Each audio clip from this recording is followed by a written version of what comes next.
पूरी में एक बार फिर से विवाद हुआ है शुरू, जब से डिम्पल सिंह और खेसारी लाल यादव का स्टेज शो हुआ है।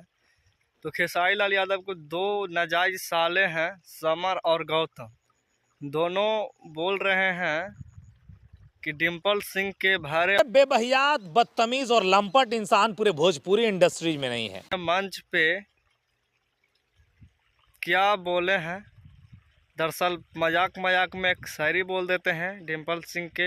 मेरे पास रहिए, हम दोनों सर्विस बराबर देंगे। मैंने स्टेज शो, गाना बजाना, और खेसारी लाल यादव जी डिम्पल सिंह के, तो ये दोनों टुनटुन यादव और खेसारी लाल यादव के दोनों साला समर सिंह और गौरव सिंह के बौखला जाता है, बोलता है कि हमको दीदिया के सर्विस में जब वो पीछे रहूं तो पीछे से क्या बोल दिए। दरअसल टुनटुन यादव जी एक गाना लाए थे डिम्पल